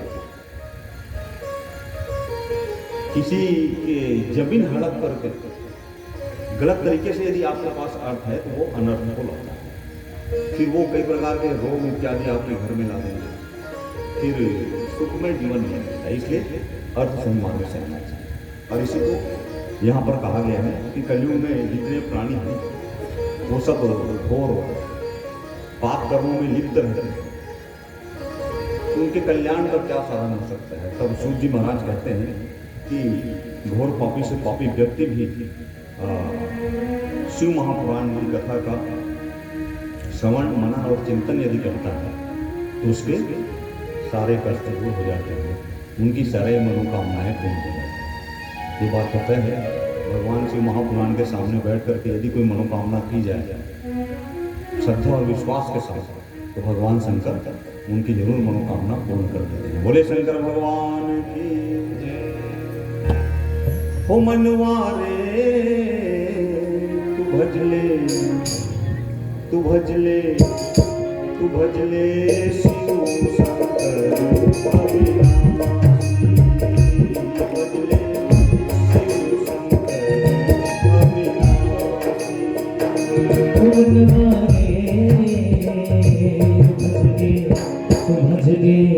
तू भजले शिव शंकर अविनाशी, भजले शिव शंकर अविनाशी।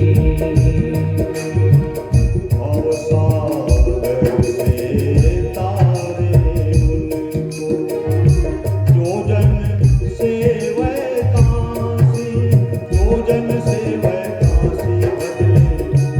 भजले, भजले, भजले शिव शंकर अविनाशी, भजले शिव शंकर अविनाशी।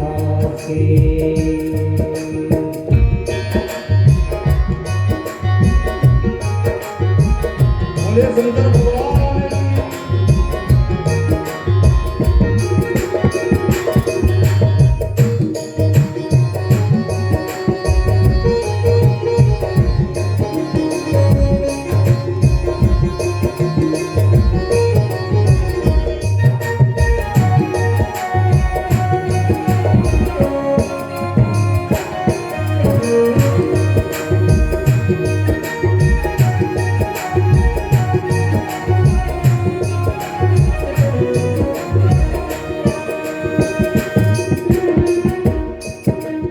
पार्वती पति औघरदानी है भोले भंडारी, मैं भोले भंडारी, मैं भोले भंडारी। धन संपदा लुटाते उन पर आप बगंबरधारी, आप बगंबरधारी, आप बगंबरधारी। भक्तों को दे दे महल अटारी, भक्तों को दे दे महल अटारी।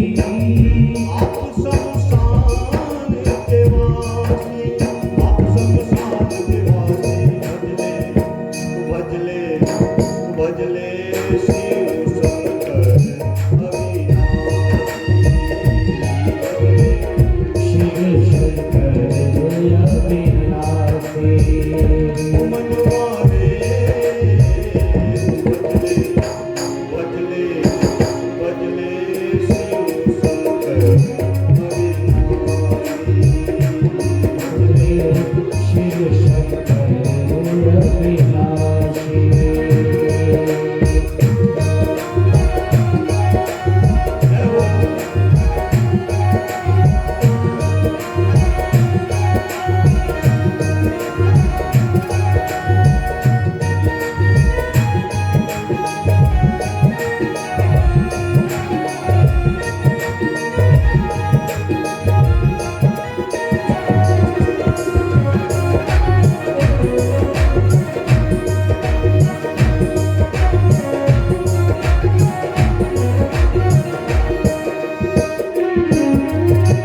नाचे।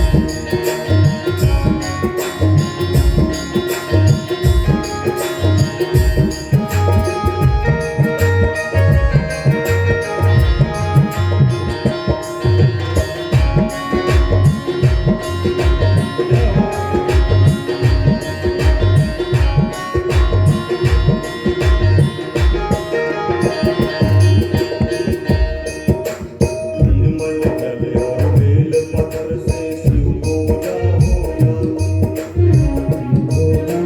जाती।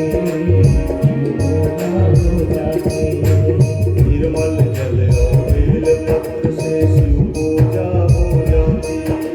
शिव पूजा हो जाती, शिव पूजा हो जाती। शंकर जी की भक्ति सदा मन का संताप मिटाती। मन का संताप मिटाती, मन का संताप मिटाती। शंकर जी की पूजा अर्चना में बहुत अधिक सामग्री की आवश्यकता होती है। क्या क्या चाहिए? एक लोटा जल, निर्मल जल, एक बेलपत्र और भगवान शिव शंकर में जल ऐसे डालते समय श्री शिवाय नमस्तुभ्यं, श्री शिवाय नमस्तुभ्यं, श्री शिवाय नमस्तुभ्यं।